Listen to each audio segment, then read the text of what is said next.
This presentation is about how brands have changed over time, and I'm going to suggest that there have been 5 different versions of brand over the years.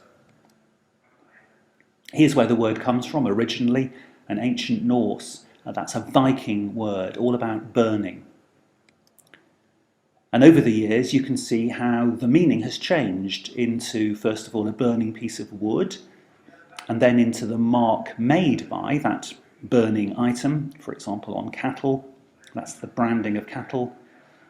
And then a mark not burnt but usually printed on a product, a trademark.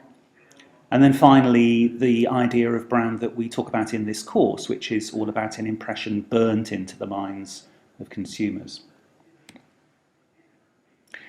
And the word has really taken off relatively recently. This is the Google Ngram viewer, which counts the number of times a particular word occurs in all of the books digitized by Google. And here I've asked it to count the number of times the word brand appears, and you can see that it really took off right at the end of the 20th century. Worth thinking quickly about why that is. So here's our history of branding, starting off at version 1. People from about 1660 started to use the word brand to mean something that had been going on for a long time, which is the burning of a mark onto property, particularly cattle, to signify ownership. Here are some burnt brand marks.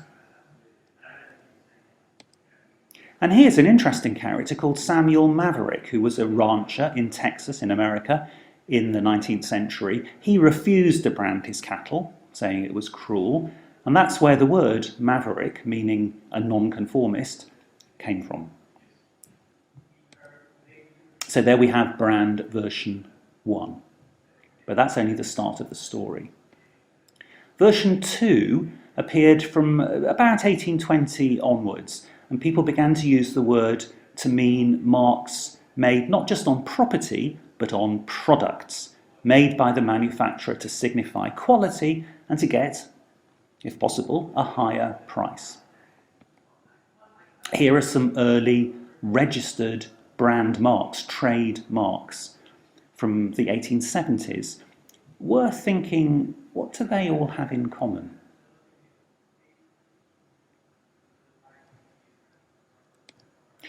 And here's a famous painting from 1882 called A Bar at the Folies Bergère in Paris. And if you look at the bottom right-hand corner of this picture, you'll see something you should recognise, which I think shows how quickly the visual language of commercial branding turns into the visual language of culture. Advertising at this time was, in many ways, very straightforward. It simply told you what the functional benefits of the products were. Delicious and refreshing for Coca-Cola. So there's brand version 2. Version 3 appears from about 1920 onwards with the rise of mass media. And the great idea here was that if we could associate our product with an idea to do with deep emotional benefits, or with an improved self-image, with pleasure, then people will not only buy more, but they'll stay more loyal. They will keep buying your product. And one of the people behind this idea was an influential but now rather forgotten man called Edward Bernays, who happened to be the nephew of Sigmund Freud, the inventor of psychoanalysis. He wrote a book called Propaganda. He was one of the founders of the public relations industry. And as a result of all of this, advertising became more sophisticated. So by the 1950s, Coca-Cola isn't just saying that it's refreshing and thirst-quenching, it's saying it's a sign of good taste. If you want to look good to your friends and feel good about yourself, then drink Coca-Cola. Much more sophisticated. And in the 1960s, there was a thing called the creative revolution in advertising, which produced even cleverer advertising, like this advert for Volkswagen, which appears to say that Volkswagen Beetle cars are lemons, but actually it's saying that VW is incredibly good on quality control and very rigorous at picking out any faulty cars, any lemons, from the production line.